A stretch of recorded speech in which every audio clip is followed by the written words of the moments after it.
Que el Señor les bendiga. En este día sentí en mi corazón compartir con ustedes un mensaje que lleva por nombre ¿qué hacer con el liderazgo en la iglesia?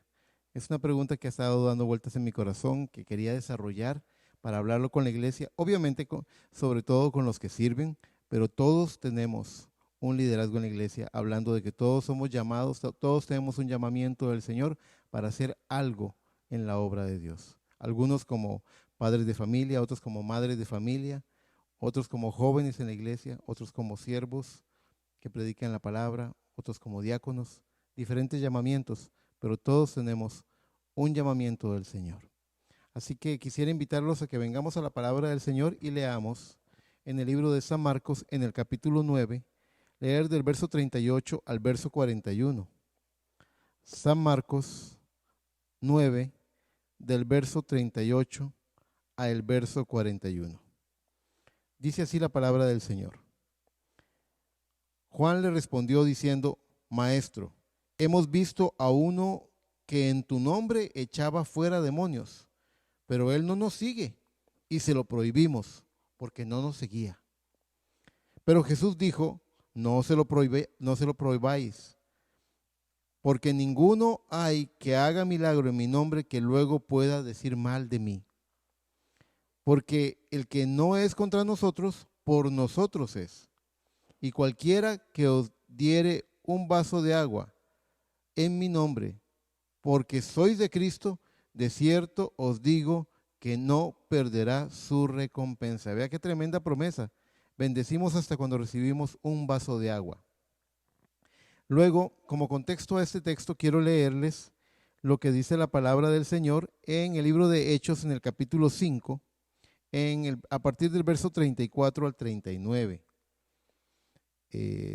Dice, esta es la ocasión en la que Pedro y Juan estaban siendo interrogados por los fariseos y interviene Gamaliel con el consejo sabio que él interpone. Dice la palabra del Señor en el verso 34 de Hechos 5.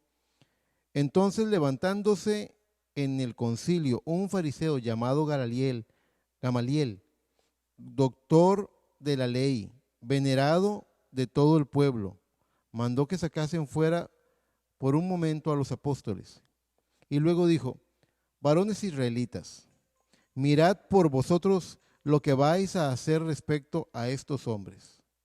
Porque antes de estos días se levantó Teudas, diciendo que era alguien. A este se unió un gran número, como de 400 hombres, pero él fue muerto, y todos los que le obedecían fueron dispersados y reducidos a nada.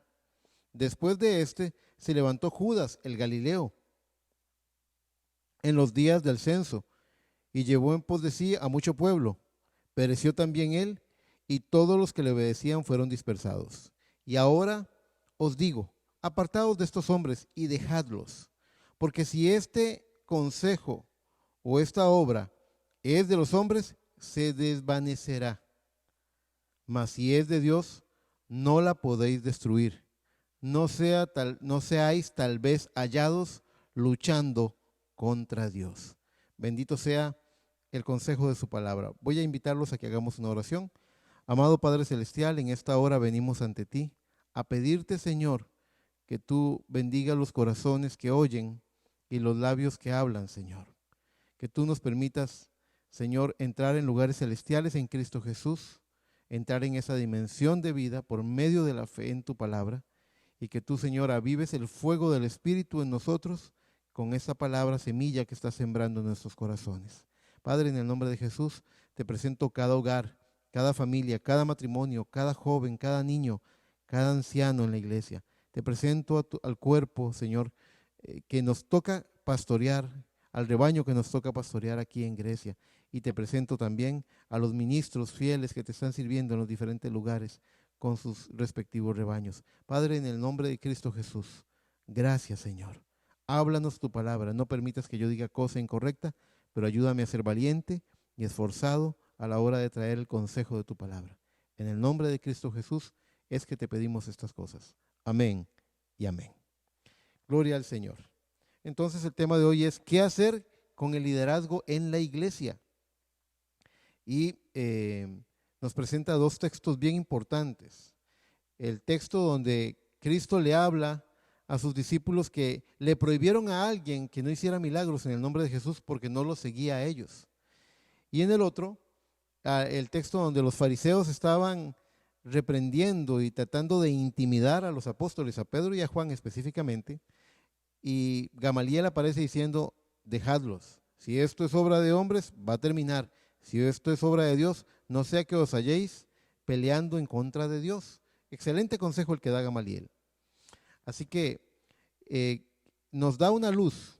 Tanto en Marcos 9 como en Hechos 5 hallamos un patrón en la obra del Señor. Primeramente, que hombres a cargo de la obra están cuestionando la iniciativa que algún otro pueda tener por la simple razón de que tal iniciativa no vino de ellos, del grupo a cargo. Entonces, no la validan. Y el segundo punto que tenemos que tomar en cuenta es que oímos tanto al Señor Jesús como al sabio Gamaliel decir, déjenlos, no se lo prohibáis. Y aquí surge una serie de preguntas que me gustaría empezar a desarrollar. ¿Qué actitud debemos tener ante la iniciativa en la iglesia? ¿Nos toca acaso reprimirla, controlarla o confinarla a cierta forma que encaje con nuestro parecer? ¿Y qué debemos hacer si alguien se equivoca tratando de servir a Dios? En el mensaje Haciendo un servicio a Dios sin ser su voluntad, el profeta nos muestra cómo David, queriendo traer el arca del pacto a Israel, a Jerusalén, falló en la forma en que lo estaba haciendo con el terrible costo de una vida, la vida de Usa. ¿Deberíamos entonces cancelar y suprimir toda iniciativa que surge en el pueblo de Dios? Porque David no fue el único que queriendo hacer lo bueno empezó mal. Les voy a dar una pequeña reseña rápida para que vean cómo es la tendencia en el ser humano de fallar. La palabra de Dios nos muestra varios hijos de Dios que cometieron errores en el esfuerzo por servir a Dios. Vean ustedes a Moisés. Moisés obedeció el llamado de Dios que le dijo, ve y libera a mi pueblo. Con esta vara tú harás mis milagros. Ve y libera a mi pueblo. Moisés obedeció el llamado para ir a libertar a Israel del yugo de esclavitud de Egipto. Pero en el camino, nos declara la palabra, en Éxodo 4:24, dice, y aconteció en el camino que en una posada Jehová le salió al encuentro y quiso matarlo. El Señor quiso matar a Moisés. Luego encontramos que Pablo y Bernabé salieron a predicar conforme a la comisión que habían recibido en Hechos 13, capítulo 2. Pero luego hallamos a ellos en el camino con un problema. En Hechos 16:6 dice, y atravesando Frigia y la provincia de Galacia, les fue prohibido por el Espíritu Santo hablar la palabra en Asia. Y cuando llegaron a Misia, intentaron ir a Bitinia, pero el Espíritu Santo no se lo permitió. Explíqueme usted eso. ¿Cómo Dios llama a Moisés a libertar a Israel y en el camino lo busca para matarlo? ¿Cómo es la perfecta voluntad del Señor que el arca del pacto vuelva a Jerusalén, pero mata al que está ayudando a llevarla y hace a David sentir temor de llevarla? ¿Cómo llama Dios a Bernabé y a Pablo a predicar y luego el Espíritu no les permite predicar? Son cosas que tenemos que examinar con lupa para no cometer un error. Lo que tenemos que entender es que la voluntad de Dios tiene un qué, tiene un cómo y tiene un cuándo.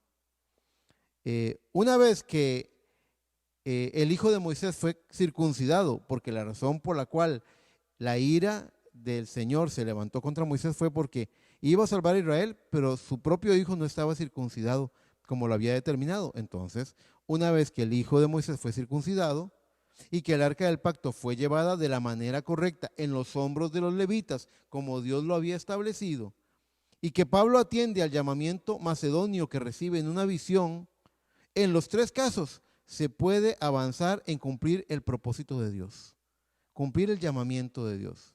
Cuando entienden el cómo, lo hacen. Pero cometieron errores. Ahora ustedes ven que Dios no los descarta por haber cometido un error. Ustedes ven en Malaquías, es un texto que siempre me ha bendecido mucho y quiero compartírselos. Malaquías 3:17 dice la palabra de Dios: y los perdonaré como el hombre que perdona a su hijo que le sirve. Como el hombre que perdona a su hijo que le sirve. ¿Se da cuenta usted? Estamos sirviendo al Señor. ¿Y por qué tiene que perdonarlo? ¿Quién es la persona que debe ser perdonada? Aquella que comete errores.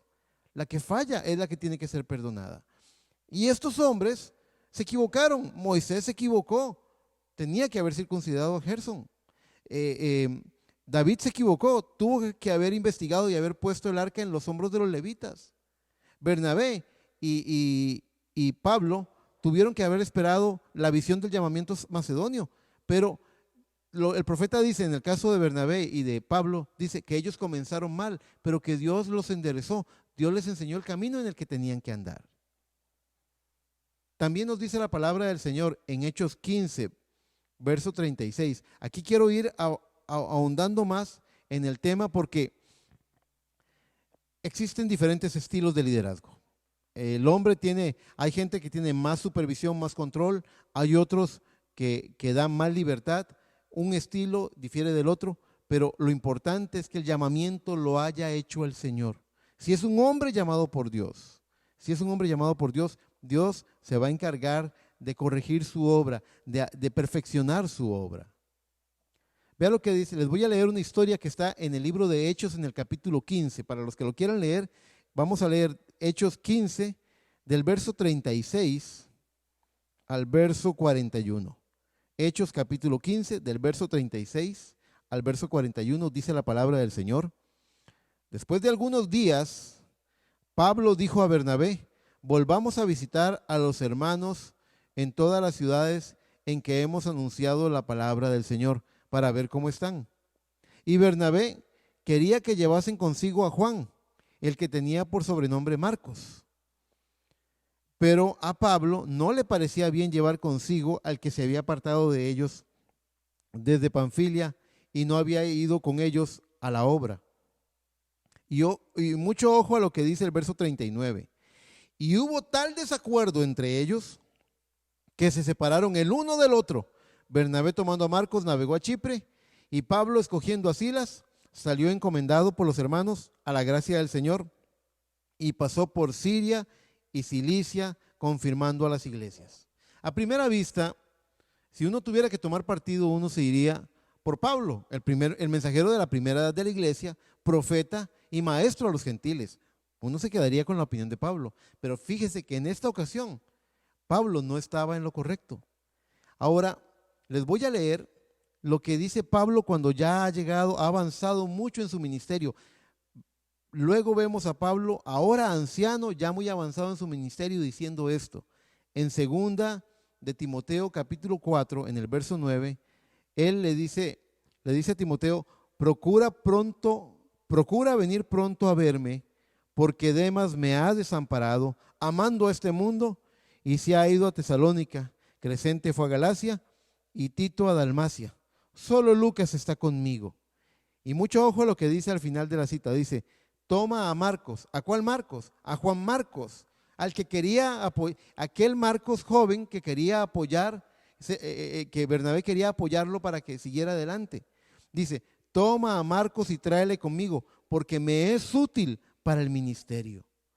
¿Qué es lo que nos está enseñando la vida y el actuar de Pablo? Que la revelación, hermanos, pongan atención a esto que les voy a decir, que la revelación es progresiva, que la luz de Dios va en aumento alumbrando los ojos de nuestro entendimiento y que no debemos desechar al Hijo de Dios que está esforzándose por servir al Señor. No debemos desecharlo. La palabra de Dios nos dice en el libro de Romanos, Romanos 14, verso 3.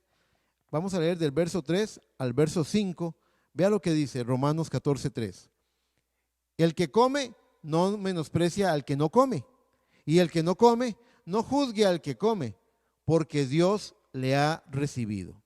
Antes de seguir leyendo esto, al verso 4, quiero hacer un énfasis en este punto de porque Dios le ha recibido. Ustedes recuerdan la historia de Rahab. A mí me parece extraordinario, algo que se rescata, resalta, es que Booz, un general, un principal en Israel, un gran hombre admirable, se enamora de Rahab y se casa con ella. Rahab tiene un pasado. Rahab era una ramera, así lo dice la palabra de Dios, que Rahab la ramera fue salva con toda su casa, con toda su familia. ¿Por qué razón, teniendo el pasado que tuvo, no fue descartada por Booz?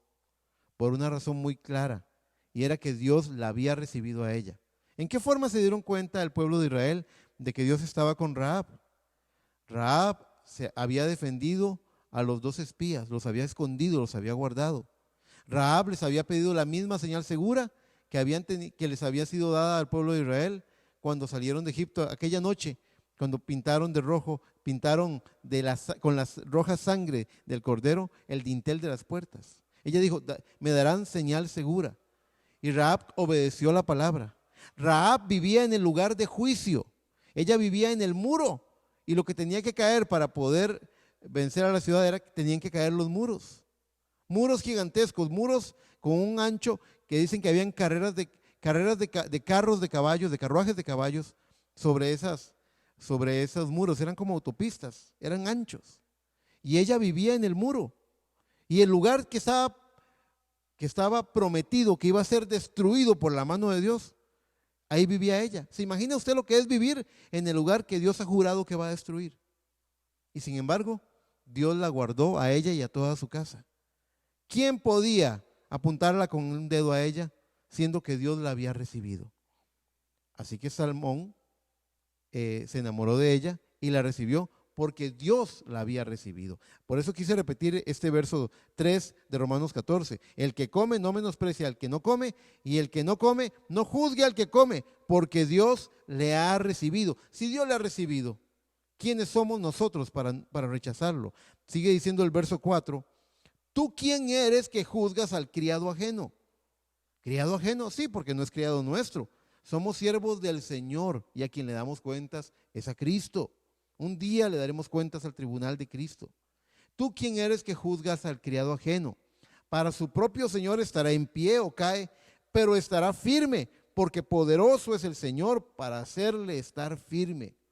Uno hace diferencia entre día y día, otro juzga iguales todos los días. Cada uno esté plenamente convencido en su propia mente.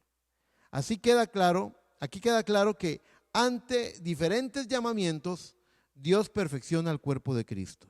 Esto es muy importante, que ante diferentes llamamientos, Dios perfecciona al cuerpo de Cristo. Quiero compartirles una cita del libro de Gálatas en el capítulo 2, verso 7. Dice, bueno, aunque lo tengo aquí, se los quiero hablar así, en una forma más libre. Ahí en Gálatas 2:7, Pablo está diciendo, a Pedro le fue dado el ministerio de la circuncisión, a mí me ha sido dado el ministerio de la incircuncisión. A él le fue encomendado el evangelio de la circuncisión, a mí el de la incircuncisión. ¿Significaría esto que son enemigos? ¿Significaría esto que son contrarios? ¿Significaría esto que uno está mal y el otro está bien? Fíjese que no. Porque 14 años después, cuando Pablo y Pedro se encuentran, después de haber empezado Pablo su ministerio, encontró que predicaban la misma palabra, era el mismo Espíritu Santo, por eso lo que importa es que el llamamiento venga de Dios. Diferentes llamamientos, actuando bajo el liderazgo del Espíritu Santo, trayendo balance. Vea cómo ocurre en el cuerpo. Y esto me gusta traerlo a reflexión de ustedes, hermanos, porque creo que uno de los más grandes desafíos que tiene la iglesia del tiempo del fin es el que lleguemos a la unidad de la fe, que seamos uno en Cristo. Ustedes saben, si yo tratara de ser uno con mi hermano Félix, o él se hace a mi manera o yo me hago a la manera de él, y nunca podría él hacerse exactamente a mi manera y yo nunca podría hacerme a la manera de él. Entonces, ¿cómo es la unidad? Yo me hago uno con la palabra, uno con Cristo. Y si yo soy uno con Cristo y tú eres uno con Cristo, los dos llegaremos a ser verdaderamente uno porque tenemos el mismo espíritu y hemos creído la misma palabra. Pero eso no significa que tengamos que hacer exactamente las mismas cosas. Fíjese que el poder del Espíritu Santo, a mí me gusta compararlo. En una cocina hay muchos electrodomésticos. Está la licuadora, que sirve para licuar. Allá en el cuarto de pilas está la lavadora, está la plancha, está la secadora, está la cocina. No todos hacen lo mismo, pero todos funcionan con el mismo poder, el poder eléctrico. Así, nosotros somos parte del cuerpo de Cristo, pero no todos hacemos lo mismo, no todos somos ojo, no todos somos boca, no todos somos mano. Cada uno tiene un llamado y una función. Y algunas veces va a parecer, a los ojos carnales, va a parecer como que este ministerio está en contra de este ministerio. Y no es así, no es así. Voy a hacerme para acá para que usted pueda ver lo que trato de decirle. Quiero que usted se imagine, ¿está bien, verdad? Quiero que usted se imagine al hermano Eric caminando. El balance natural de un cuerpo cuando camina es este. Es decir, mi mano izquierda avanza cuando mi pie derecho avanza, mientras mi pie izquierdo está atrás y mi mano izquierda está atrás, y mi mano derecha está atrás. La mano izquierda va en dirección opuesta a la de la mano derecha cuando se está moviendo. ¿Por qué ocurre eso? Está hecho de esa forma, fue diseñado por Dios de esa forma para mantener el equilibrio. Y nosotros muchas veces vamos a encontrar en el cuerpo de Cristo que este miembro del cuerpo va en una dirección diferente al otro, pero no quiere decir que es contrario. Lo que quiere decir es que eso le va a traer balance al cuerpo de Cristo. Y hace falta mucha madurez para poder reconocer eso. Que uno tiene un llamamiento de una forma y otro tiene otro llamamiento de otra forma. Y cada uno obedeciendo su llamamiento, el dictado de su conciencia, la inspiración que Dios le ha dado, van a traer juntos balance en el cuerpo de Cristo. ¿Qué tan importante es el balance? Bueno, el profeta dijo, vea usted las carreteras, los ingenieros de caminos hacen las calles con una lomita un poquito más alta que el resto de la calle. ¿Por qué lo hacen así?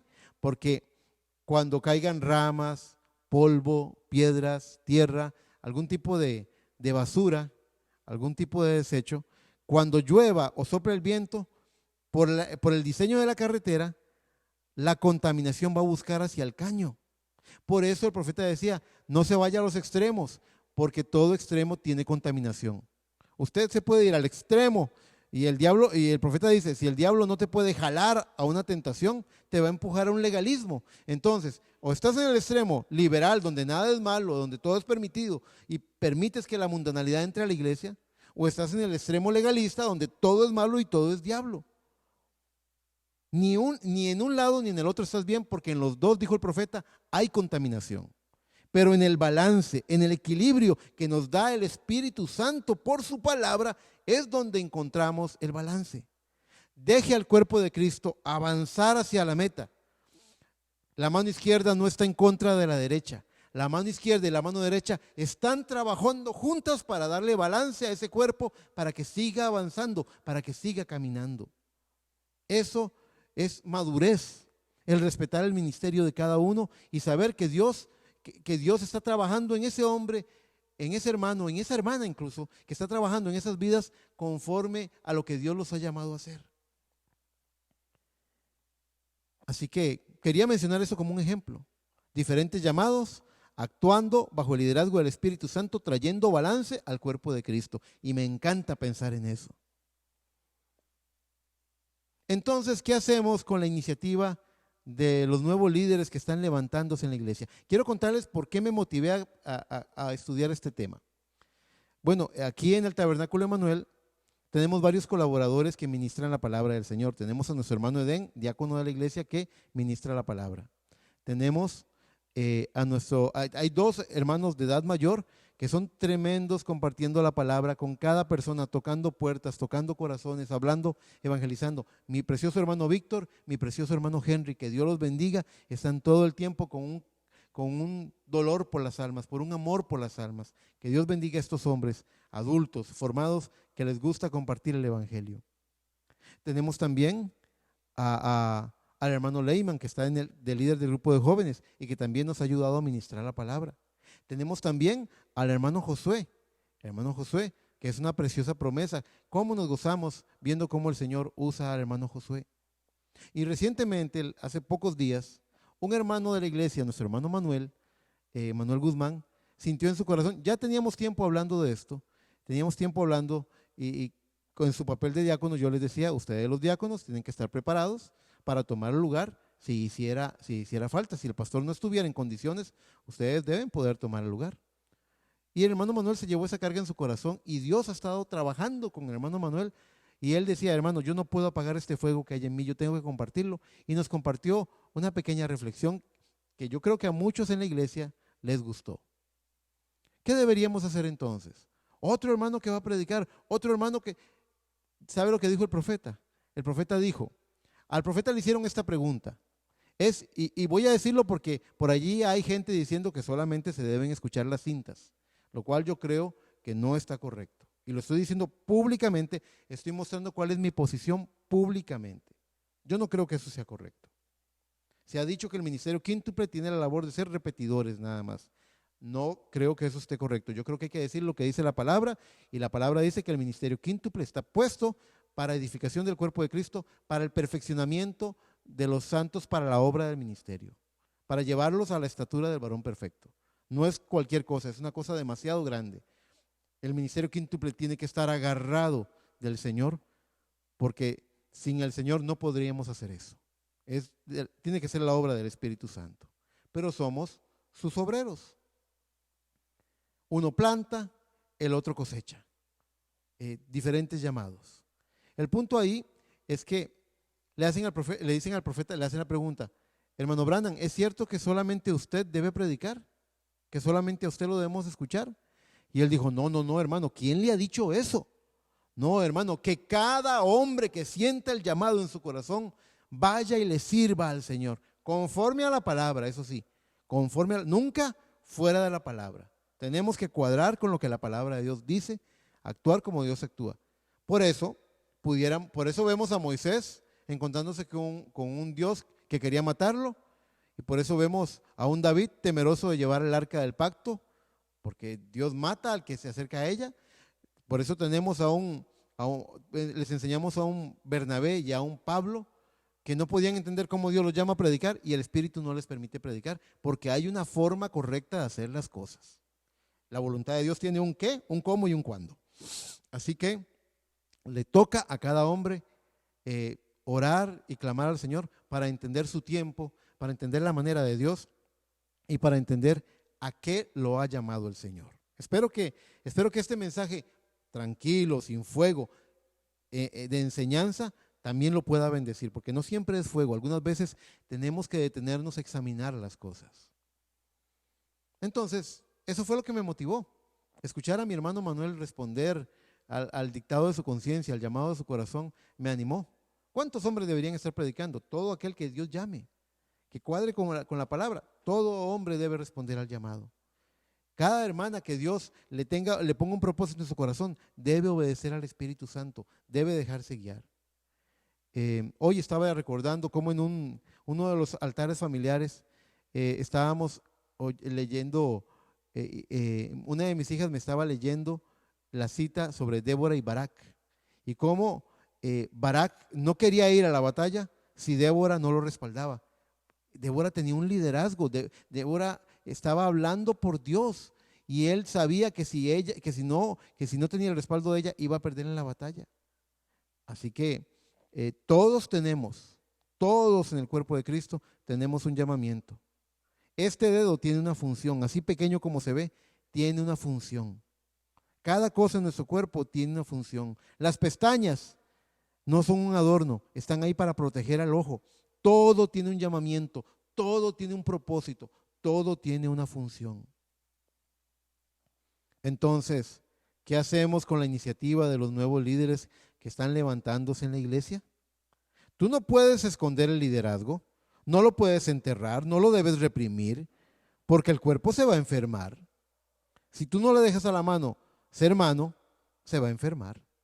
Cada miembro del cuerpo está puesto para liderar en el área que le ha tocado, siempre atendiendo a la cabeza, que es Dios. Es como Es como el tema de gobernar la casa, lo cual ha sido muy mal entendido y en muchas ocasiones ese mal entendimiento ha estrangulado la iniciativa en el hogar. Vea, quiero que comparen, es un pequeño ejemplo que les estoy trayendo. Primero vamos a decir lo que todo el mundo sabe que dice la palabra de Dios. En 1 Corintios capítulo 11, verso 3, 1 Corintios 11:3 dice, pero quiero que sepáis que Cristo es la cabeza de todo varón y el varón es la cabeza de la mujer y Dios la cabeza de Cristo. Hermanos, eso no tiene discusión, esa es la palabra de Dios, así está escrita. Pero, ¿en qué forma ha habido mal entendimiento? Bueno, fíjese que ciertas personas que tienen cierto prejuicio personal, inclinándose hacia el machismo, muchas veces utilizan la escritura para decir, se da cuenta, aquí mando yo, aquí se hace lo que yo digo, como yo quiero, y actúan muchas veces con una arrogancia que no es de cristianos, que deberían sentirse avergonzados de dirigir su hogar de esa forma, que es un mal ejemplo y un mal testimonio, y ustedes están empujando a sus hijos a que se vayan fuera de la iglesia porque no ven a Cristo en la iglesia. Eso es un regaño, es un golpe al corazón. No, es una cobardía actuar de esa forma. Tenemos que ser varones cristianos, llenos del Espíritu Santo, un ejemplo para nuestras familias. Y quiero darles balance. Recuerden que la palabra de Dios es balance. Entonces, ¿quién es la cabeza del hogar? El varón es la cabeza del hogar. Pero no para aprovecharse del hogar. Cristo es la cabeza de la iglesia. ¿Y saben lo que hizo Cristo? No se aprovechó de ella, murió por ella, dio su vida por ella. Ese es el tipo de ejemplo que debemos dar. Primera de Timoteo, capítulo 5, verso 14. Les voy a leer un texto que Pablo le está hablando a las mujeres viudas, pero que también se enmarca en la mujer casada. La mujer viuda joven que se debe volver a casar. Dice él, quiero pues que las viudas jóvenes se casen. Y ahora en el terreno de estar casados dicen, críen hijos, gobiernen su casa y que no den al adversario ninguna ocasión para la maledicencia. Mi hermano, su Biblia y mi Biblia dice a la mujer casada que gobierne su casa. Entonces, ¿quién es el que gobierna? ¿El varón o la mujer? El varón es la cabeza. Pero entonces pudiera ser que estamos teniendo un mal entendimiento de lo que significa la palabra gobierno. ¿Qué significa gobernar? Vea usted las naciones, vea usted las democracias. ¿Quién pone al presidente de la República a gobernar un país? El pueblo lo pone ahí. Cada voto se suma para poner a ese hombre en el poder.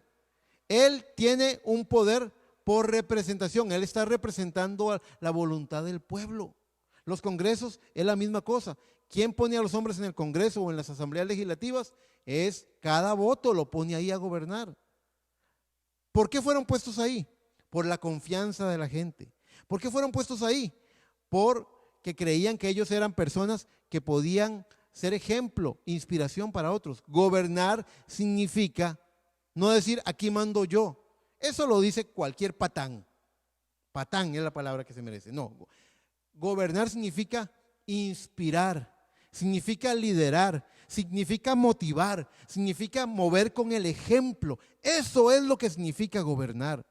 Un verdadero varón de Dios va a ser una inspiración para su familia.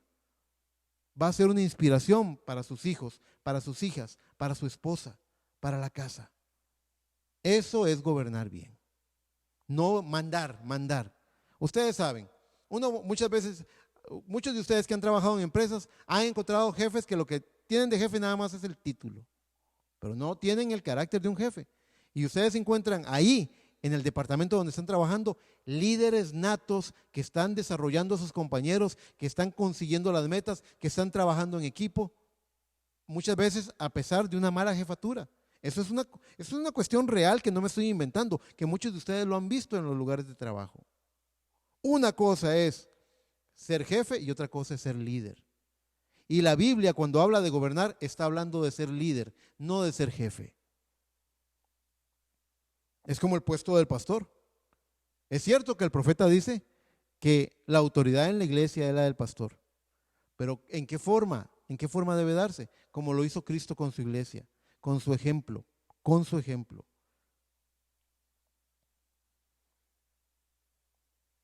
El mismo Pablo que dijo que el hombre es cabeza de la mujer, dice a la mujer casada que gobierne su casa. No se trata de dos gobiernos, porque nada funciona bien con dos cabezas. O sea, más bien es una decisión. Pero gobernar es liderar. Liderar es inspirar, provocar, ser ejemplo. La cabeza le dice a la boca, es tu turno, hazte cargo, habla. Luego la mano, agarra. Luego los pies, camina. No puede la boca reprimir a la mano, ni viceversa, porque cada uno tiene un llamado diferente, pero todos tienen su momento para liderar. Y muchas veces encontramos en ese liderazgo, en esos liderazgos nacientes, hay preocupación porque esto funcionará o no funcionará, Dios respaldará esto, no lo respaldará. Pero fíjese que Cristo, aún con el más triste de los llamados que tuvo que hacer, tuvo que impulsarlo, que fue con el de Judas. De veras, sí, con el de Judas. Cristo dijo, ¿no os he escogido yo a vosotros y uno de vosotros es diablo? ¿Quién escogió a Judas? Cristo escogió a Judas. Porque Judas, tristemente, tenía un papel que desempeñar también. Tenía que entregar al Hijo de Dios. Judas, al igual que Faraón, fue levantado para mostrar el poder, la gracia y el amor de Dios. Cristo le dijo a Judas en Juan 13:27, lo que has de hacer, hazlo más aprisa. Le dijo, eso que tienes planeado hacer, termínalo, ve y hazlo ya, ve y hazlo ya. Y era ir a vender a su maestro, entregarlo con un beso. Ve, entonces el mismo Cristo no refrenó, no reprimió lo que Judas estaba supuesto a hacer, porque era parte de todo el programa de Dios, del plan de Dios. ¿Cuántas veces metió la pata Pedro?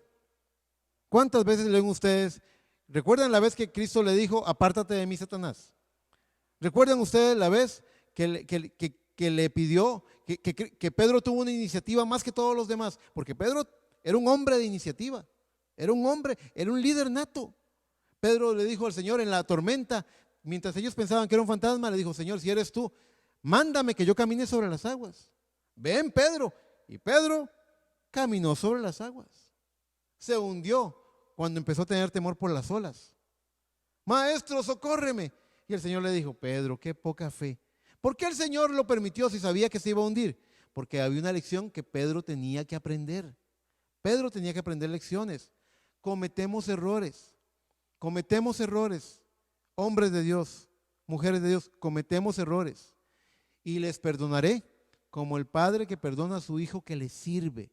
Usted está enfocado en servirle a Él, y Dios lo va a ayudar a salir adelante.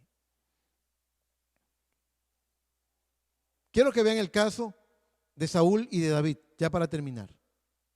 La palabra del Señor nos cuenta que un día David empezó a tener victorias y victorias en el pueblo del Señor, siendo Saúl el rey de Israel. Y las mujeres empezaron a cantar que Saúl venció a sus miles y David a sus 10,000. Saúl venció a sus miles y David a sus 10,000. Y eso enojó, eso puso celos en el corazón de Saúl, y dijo que él solamente le falta tener el reino. Y entonces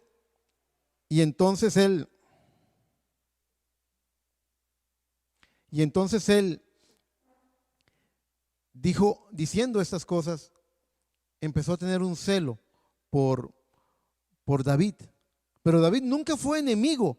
David ni una sola vez fue enemigo del Señor, de Saúl, de su rey. Él lo amaba, él le servía, él apoyaba a su rey. Uno encuentra más bien en 1 Samuel 26. Vaya usted y lea en su casa 1 Samuel 26. Es la historia de cuando Saúl estaba tratando de perseguir y emboscar a David y a los hombres que andaban con él. Y en un momento el rey estaba cansado y se le dijo que descansara en una cueva en la que estaba David con algunos de sus hombres asociados, de sus soldados. Y cuando estaba durmiendo ahí Saúl, los varones le dijeron: David, el Señor te ha entregado a Saúl, lo ha puesto en tu mano, ve y toma su vida. Y Saúl se acercó, llevaba la espada y sintió temor y dijo: no, lejos esté de mí de poner un dedo sobre el ungido de Jehová. Pero él cortó el borde de su capa. Y cuando después se levantó Saúl y salió, cuando ya estaba de largo, David le dijo: Rey Saúl, ¿por qué me persigues? Y le dijo: mira tu manto. Y le enseñó que él tenía un trozo del borde del manto. Dice: hoy el Señor te ha entregado a mí. Yo no soy tu enemigo, le dijo. Voy a leerles el verso 23 de 1 Samuel 26. Dice, esas son palabras de David: y Jehová pague a cada uno en su justicia y su lealtad, pues Jehová te había entregado hoy en mi mano, mas yo no quise extender mi mano contra el ungido de Jehová. Y he aquí que como tu vida ha sido estimada, preciosa hoy a mis ojos, así sea mi vida a los ojos de Jehová, y me libre de toda aflicción. Y Saúl dijo a David: bendito eres tú, hijo mío David, sin duda emprenderás tú cosas grandes y prevalecerás. Entonces David se fue por su camino y Saúl se volvió a su lugar. David nunca estuvo en contra de Saúl, pero los celos de Saúl lo cegaban. Y cuidado cuando queremos reprimir, controlar, suprimir. Cuidado. Por ahí un viejo y sabio adagio dice que uno encuentra su destino en el camino que escogió para evitarlo. Y cada cosa que uno haga en ese camino solo va a lograr que ese destino no deseado se cumpla. Entonces, ¿qué hacemos con el liderazgo, mis hermanos? ¿Qué es lo que hacemos con el liderazgo? Lo potenciamos, lo impulsamos, aún con el que nos parezca contrario. Porque si tiene un llamado de Dios, se va a manifestar. Y si no, va a perecer. Solo Dios puede sostener un verdadero ministro del Evangelio. Tengo una última cita para compartir con ustedes en este día. Se encuentra en 1 Corintios 7, verso 17. Y espero que el consejo de hoy nos haga reflexionar. Porque muchas veces estamos en contra de una persona porque tiene un pensamiento diferente al nuestro. Te habla de la palabra, pero te la habla desde un enfoque diferente al que tienes. Pero lo que te está diciendo es la palabra y no está trazando mal la escritura. Sencillamente tiene un enfoque, un punto de vista, una perspectiva distinta. Hay algo cierto. Un hombre de Dios no puede hablar distinto de lo que ha hablado un profeta. Si un profeta dijo que era así, un hombre de Dios nunca dirá algo contrario a eso, porque Dios ha hablado y Dios no se contradice a sí mismo. 1 Corintios 7, 17 dice: pero cada uno como el Señor le repartió, y como Dios llamó a cada uno, así haga. Esto ordeno en todas las iglesias. Mis hermanos, Dios tiene llamamientos. Ayer estaba hablando con un hermano en Cristo. Él estaba hablando del triple propósito, que lo que dice el profeta en el mensaje: Jesucristo, el misterio de Dios revelado.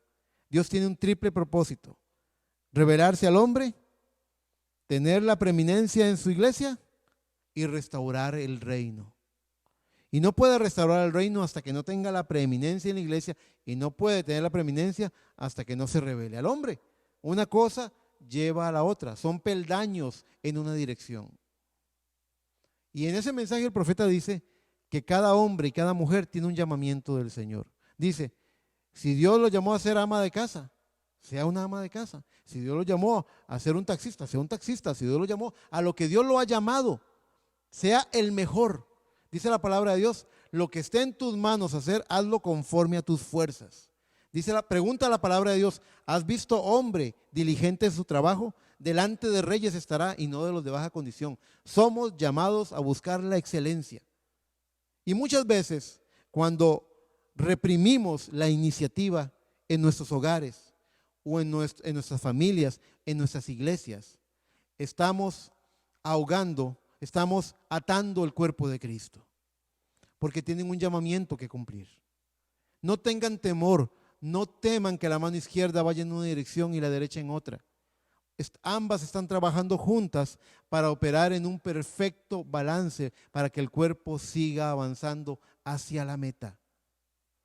Quiero que ustedes consideren a cada hombre y a cada mujer de Dios como siervos del Altísimo, les tengan el mayor respeto, se nieguen a hablar mal de ellos, se nieguen y se resistan a pensar mal de ellos.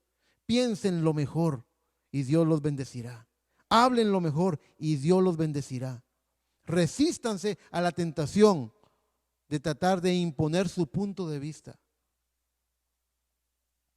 Pero observen la dirección que toma el ministerio. Hace unos días estaba yo hablando con uno de estos jóvenes ministros, estaba dándole consejos y le estaba llevando a 1 Corintios 13, donde dice la palabra del Señor. La palabra del Señor dice, porque en parte conocemos y en parte profetizamos. Y yo le dije, cuando preparas un mensaje para predicarlo, hay una parte en ti que conoce. Estudió el mensaje, estudió las citas, estudió la Biblia, oyó las cintas, preparó un sermón, escribió un tema, lo tiene listo. Esa es la parte que conoce. Pero hay otra parte inesperada, inspirada por el Espíritu Santo, que va a hablar al corazón del hombre. Obsérvelo. Hace muchos años yo escuché la voz de mi pastor, mi hermano Mónico, que me dijo, Eric, cuando venga la palabra, déjala fluir, deja que fluya. Gran consejo me dio mi pastor. Y yo lo he repetido con los jóvenes que están ahora asociados a mí. Y yo les digo, póngale atención a la parte que profetiza, porque le está dando una dirección, le está diciendo qué dirección está tomando su vida. Y vigile. Lo primero que uno tiene que vigilar es que cuadre con la palabra de Dios. Si no cuadra con la palabra de Dios y con la revelación del mensaje, deseche eso. Eso es veneno, es una mentira del diablo, deséchelo. Pero si cuadra con la palabra, si cuadra conforme a la revelación del mensaje, oh, el don de Dios se está manifestando, Dios está hablando a su pueblo. Yo me siento tan bendecido de ver a estos hombres, a estas mujeres, al ver a los jóvenes sirviendo, me siento tan agradecido. Porque recuerdo lo que una vez mi pastor me enseñó, que él dijo, él citó al profeta diciendo que los jóvenes captarían la visión. En verdad, hemos visto mucha mundanalidad metiéndose en las iglesias, hemos visto mucho legalismo parándose en las iglesias, pero en medio de todo eso tiene que haber un balance. Cuerpo de Cristo. No resistas, no te asustes porque la mano izquierda va a una dirección y la mano derecha va en otra. A Pedro le fue dado el ministerio de la circuncisión y a Pablo el de la incircuncisión. No tengas temor. Todo está trabajando para que el cuerpo de Cristo opere en unidad. ¿Se dan cuenta que unidad no es que todos estén haciendo la misma cosa, pero que todo el movimiento coordinado fluya? Eso sí. Hace unos días que me tocó compartirle un consejo a una congregación de Guayaquil, Ecuador, les dije eso. Recuerden la hoja de música. La hoja de música dice, el director tiene la batuta en su mano y el director con la batuta en su mano está dirigiendo a toda la orquesta. Hace una seña y las trompetas suenan. Hace otra seña, los violines suenan. Hace otra seña, los vientos, los oboes, los trombones. Va dirigiendo a cada instrumento. Y me hace mucha gracia porque todos están leyendo la hoja de música. Todos van en el tiempo de la hoja de música. Y hay un pequeño instrumento que es el triángulo, un triángulo de metal. Y el hombre está con una pequeña baqueta en su mano, esperando. Y durante 12, 13 compases, él está nada más esperando. Y cuando le llega su turno, lo único que tiene que hacer es ¡cling! Eso es todo. Esa es la parte que le tocó. Pero si la hace a tiempo, la hizo perfecta. Hizo lo que tenía que hacer, a lo que fue llamado a hacer. Bendito el nombre del Señor. Y el gran Espíritu Santo está moviendo su mano, está sacudiendo ese palo para dirigir. Está moviendo su mano y dirigiendo a la iglesia. Unos de una forma y otros de otra, pero todo trabaja en armonía. El gran desafío de esta novia del tiempo del fin, alcanzar unidad. ¡Wow! Tremendo. Pero no tengan temor, por cuanto Dios dijo que él vio a una novia sin mancha y sin arruga, ella estará allí. Usted solamente obedezca la voz del Espíritu Santo, que siempre debe cuadrar con la palabra, y en la diferente forma en la que lidia Dios con usted, obedézcale. Y usted va a ver cómo todos los cuerpos juntos, en armonía, trabajarán para la unidad, para alcanzar la meta, para llegar. En el balance, las cosas que vemos contrarias solamente están operando para darle balance a la novia de Jesucristo. Espero que este mensaje les ayude. Espero que este mensaje los ponga a pensar y los lleve a orar. Que el Señor me los bendiga, mis hermanos. Dios los bendiga. Hasta la próxima.